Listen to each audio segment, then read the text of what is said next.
네, 오늘 말씀의 제목은 삶에서도 예수 그리스도께서는 우리의 왕이십니다 라는 제목입니다.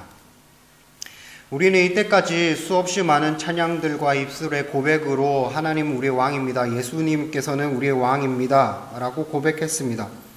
그리고 이 고백의 의미는 우리가 정말 잘 아는 것처럼 우리의 삶에서 예수님의 다스림을 제가 순종하며 따르며 복종하며 살겠습니다.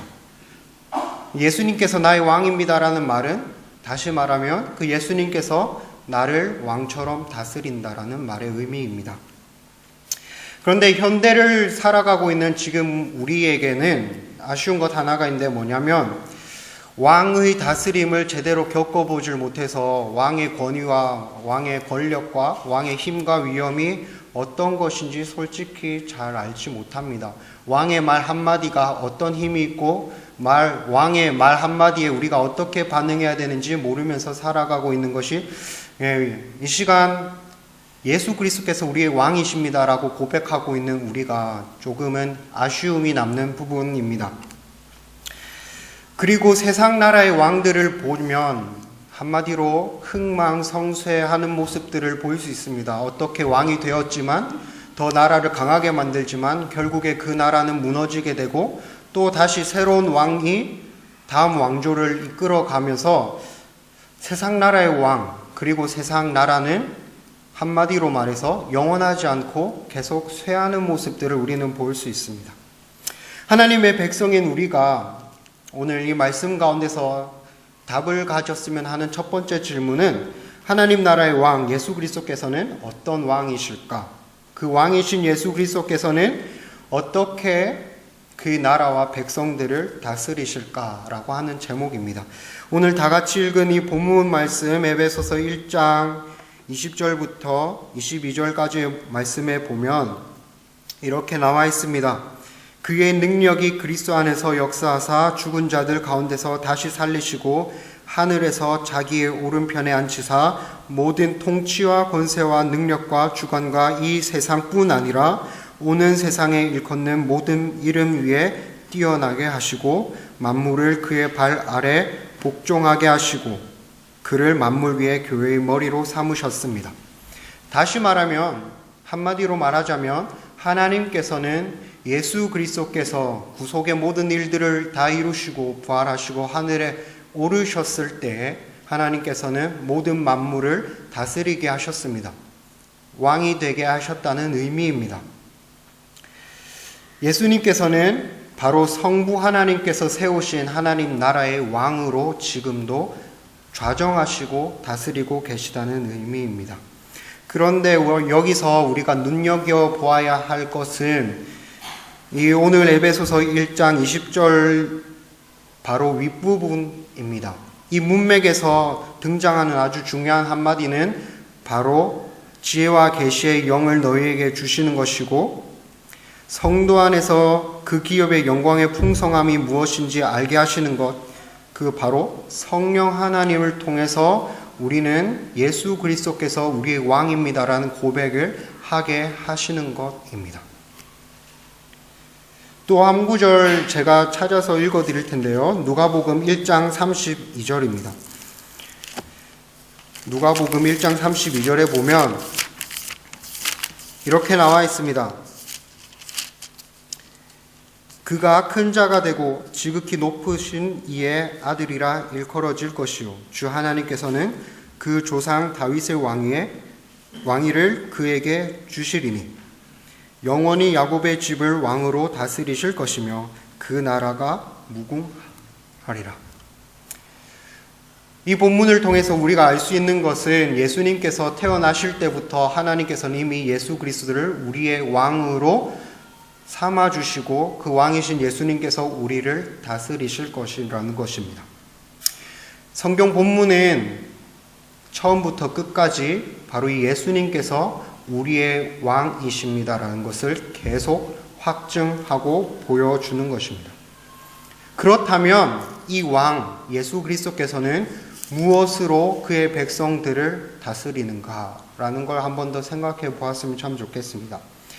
로마서 8장을 같이 펴주셨으면 좋겠고요. 한 구절 한 구절 보면서 읽도록 하겠습니다. 로마서 8장이고요.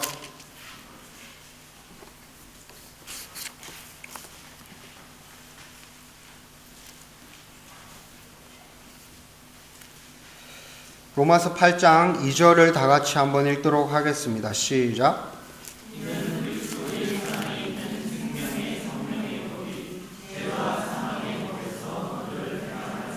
네, 사도 바울은 로마서 8장을 시작하면서 이렇게 이야기합니다. 이는 그리스도 예수 안에 있는 생명의 성령의 법이 죄와 사망의 법에서 너를 해방하였습니다. 우리는 이미 알고 있습니다. 나라를 다스리는 왕으로서 왕이 다스릴 때에 법을 사용합니다. 그리고 그 법을 통해서 백성들을 다스립니다. 그런데 오늘 이 로마서 8장을 보니까 우리의 왕이신 예수 그리스도께서는 생명의 성령의 법을 사용하십니다. 쉽게 이야기하면 우리 왕이신 예수님께서는 성령을 통하여서 그의 백성들을 다스린다고 하는 것입니다. 또 한 구절 더 밑에 있는 본문을 찾아볼 건데요. 로마서 8장 7절입니다. 로마서 8장 7절 다 같이 읽겠습니다. 시작.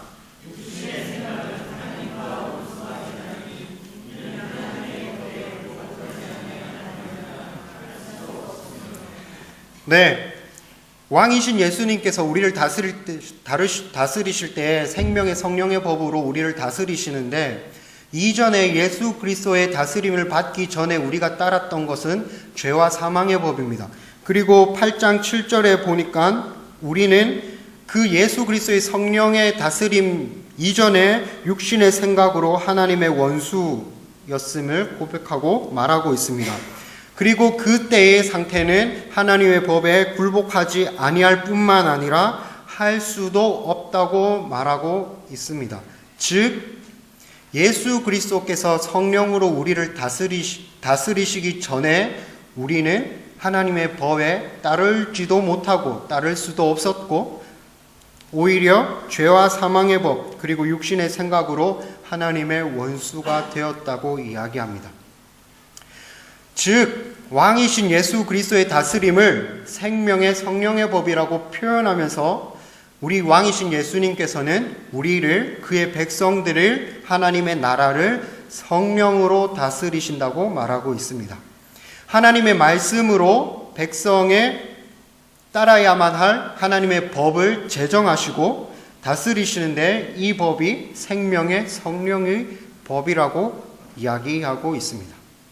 우리는 너무도 잘 알고 있습니다. 예수님 전에, 예수님의 은혜를 알기 전에, 예수님의 구원을 우리가 깊이 내 마음으로 고백하기 이전에, 그리고 예수님께서 나의 왕이시다라고 고백하기 이전에 우리의 왕은 죄와 사망이었습니다.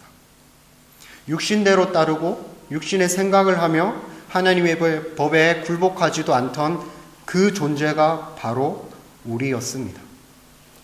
그런 우리를 향하여, 하나님의 원수된 우리를 향하여 하나님께서는 그 아들 예수 그리스도의 생명을 내어주심으로 죽기까지 내어주신 그 섬김과 헌신이 하나님 나라의 왕으로 예수 그리스도를 세우시는 가장 중요하고 큰 일이 되었습니다.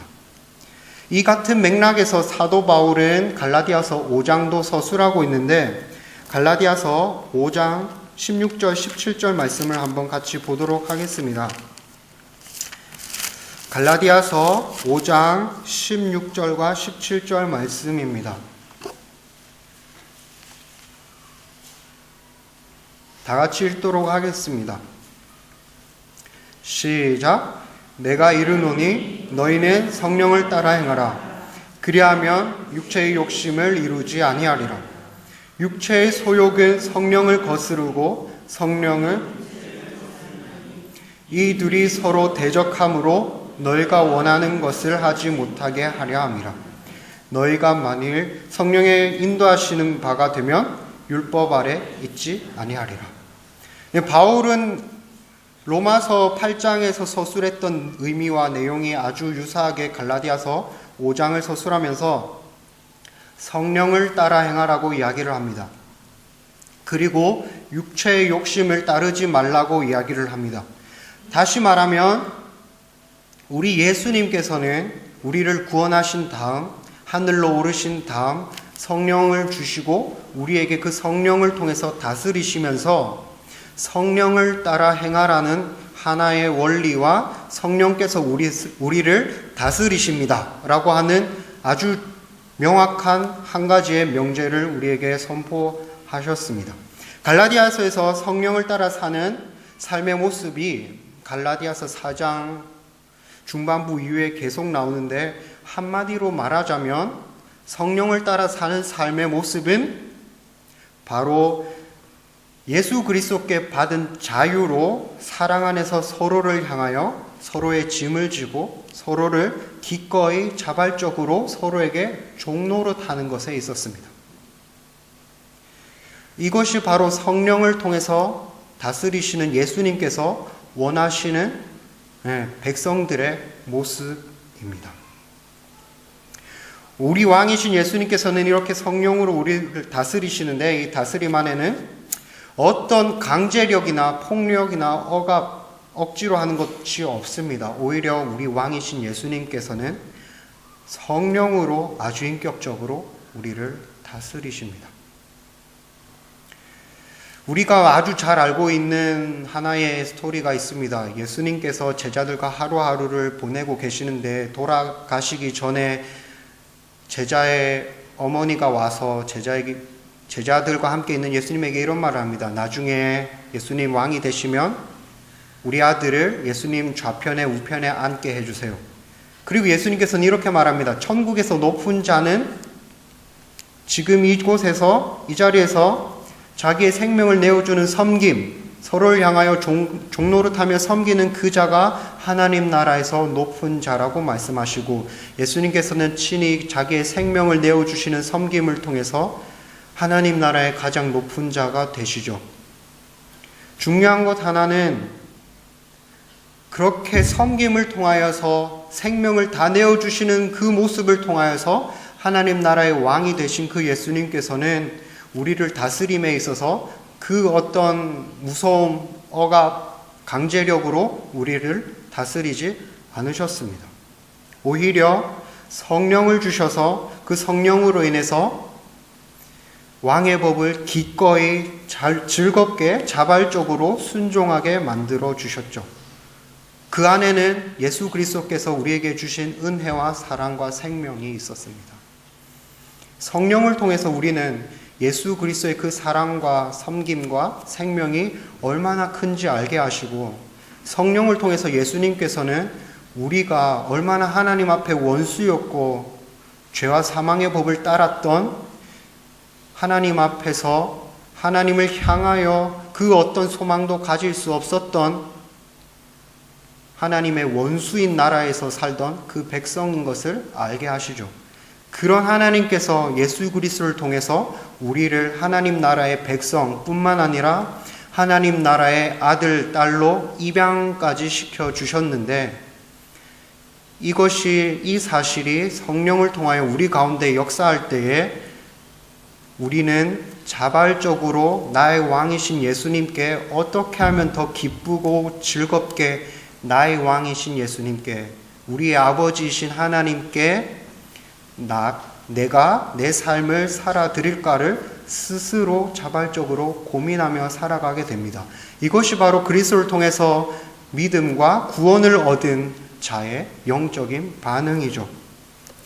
우리가 이전에 왕의 원수, 하나님의 원수였을 때는 하나님께서 하나님의 형상을 닮은 그 자유의지를 가지고 하나님께서 싫어하시는 죄를 즐거이 지으며 살았던 것을 우리는 기억해야 합니다.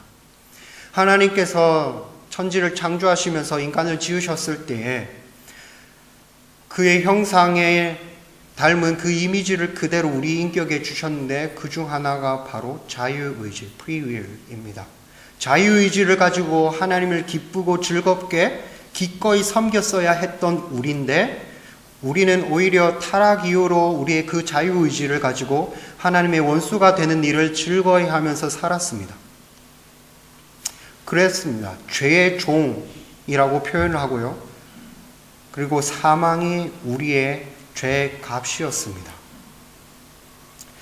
그런데 이 시간 우리가 하나님 앞에 반응할 수 있는 가장 큰 이유는 그 왕이신 예수 그리스도께서 생명을 내어주심으로, 은혜를 베풀어 주심으로, 구원해 주심으로 이제는 죄와 사망이 다스리는, 원수가 다스리는 그 나라에서 우리를 건져 주신 것이죠.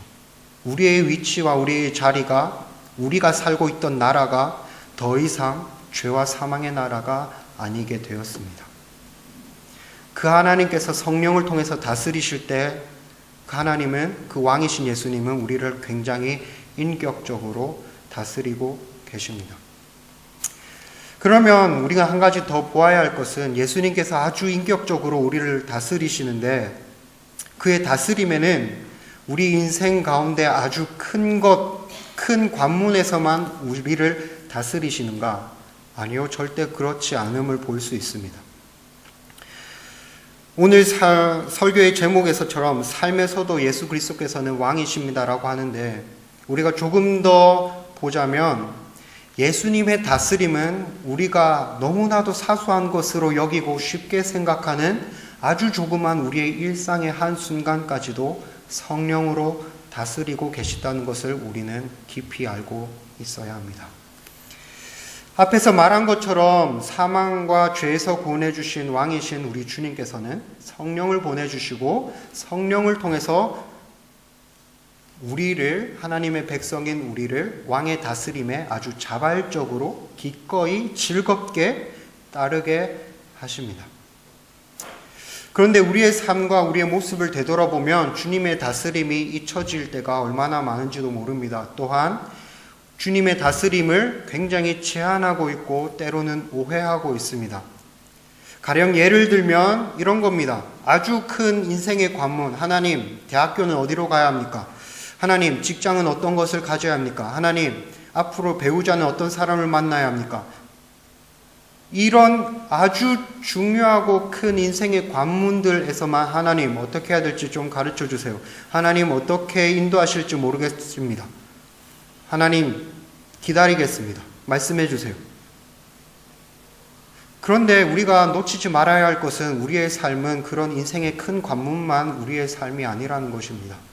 우리의 삶은 지금 이 순간, 아주 사소한 순간조차 우리의 삶이라는 것이고 우리 주님은 성령을 통해서 아주 사소한 우리의 일상의 순간순간들조차도 다스리고 계신다는 것입니다. 우리는 인생 가운데 아주 큰 문제들 앞에서 때로는 이렇게 반응합니다. 마음속에 이미 정해져 있는 답이 있습니다. 나는 어차피 이 학교를 가고 싶습니다. 나는 어차피 이 사람을 나의 배우자로 삼고 싶습니다. 나는 어차피 이 직업을 나의 앞으로의 희망으로 삼고 싶습니다. 아니, 답을 정해 놓았습니다. 그리고 이렇게 말합니다. 하나님, 어떻게 할까요? 그리고 그 기도 가운데 그 마음의 소원들이 이루어지지 않았을 때 하나님은 내 기도에 응답하지 않으셨다. 조금 더 깊이 나가면 하나님은 없다. 그리고 믿음에 실족하고 주님을 떠나버리는 케이스들도 얼마든지 있을 수 있습니다. 하나님의 다스림을 제한하고 있고 오해하고 있는 삶의 아주 구체적인 예들이겠죠.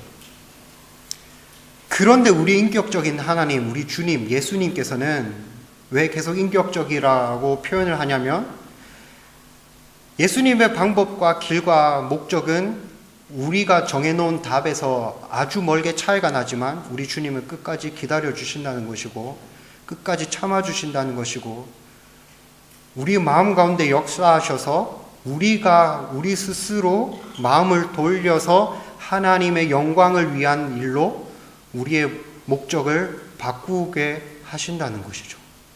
만약에 아주 강제적이고 억압적이라면 우리 주님께서는 자유의지를 아예 주시지 않았을 겁니다.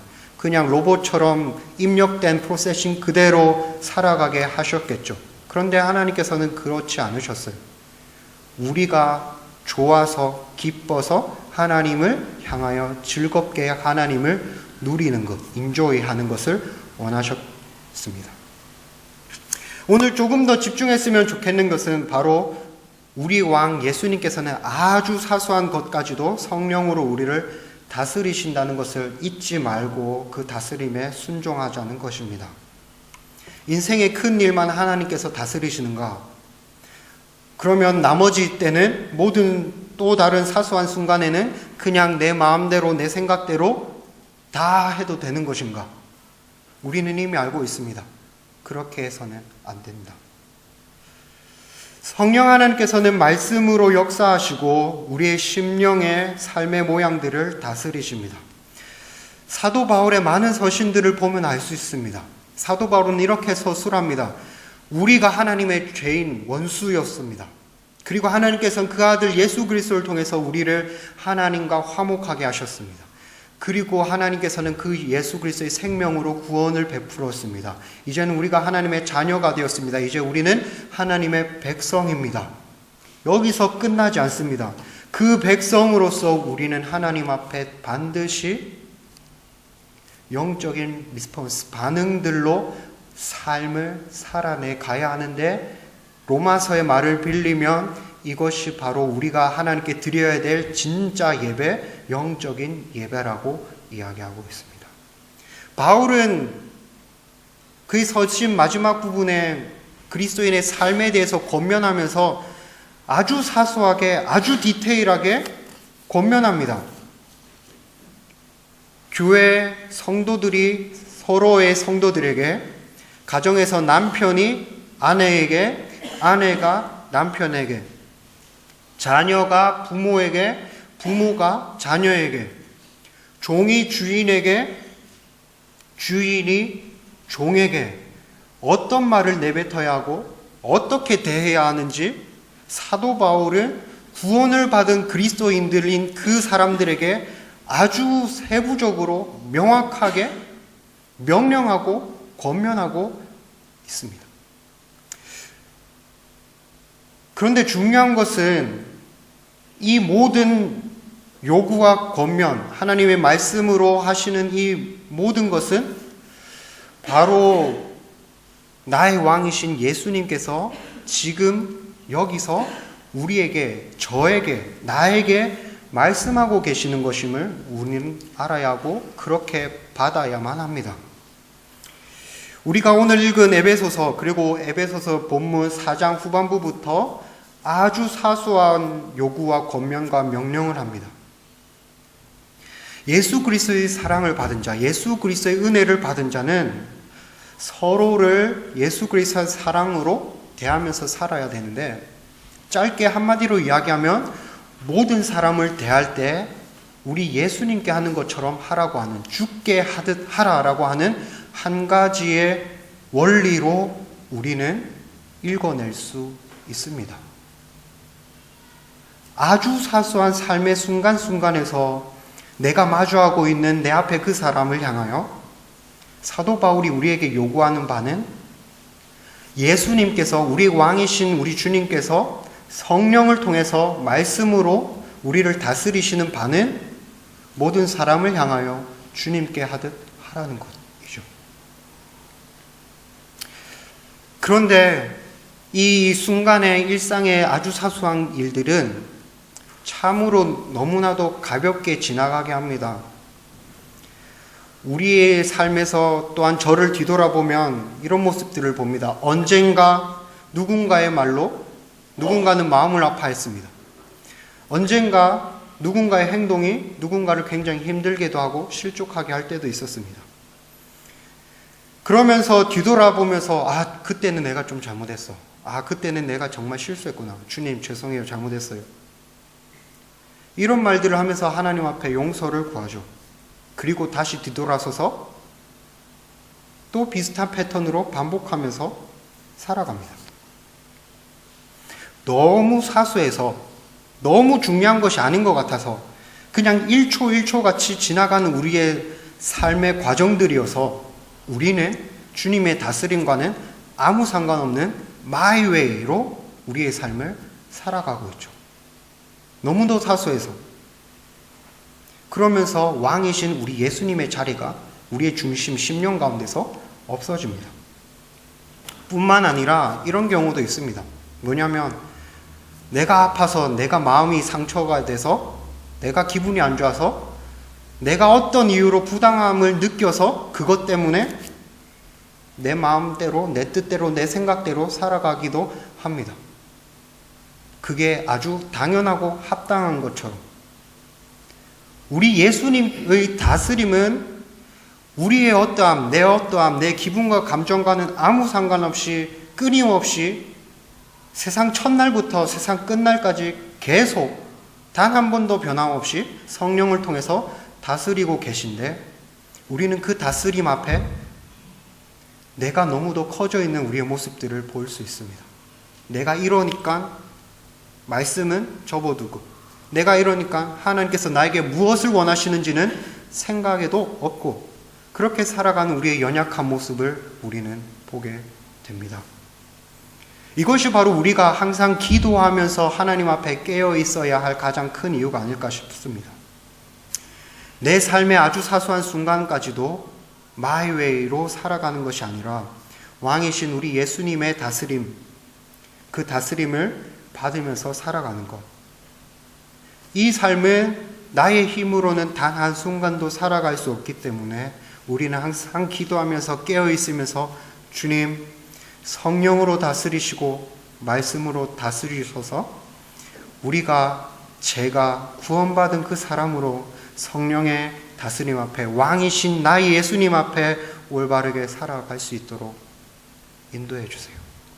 이런 겸손함이 우리 가운데 충만하게 있었으면 참 좋겠습니다. 디모데후서 3장에 우리가 너무도 잘 알고 있는 말씀이 있습니다.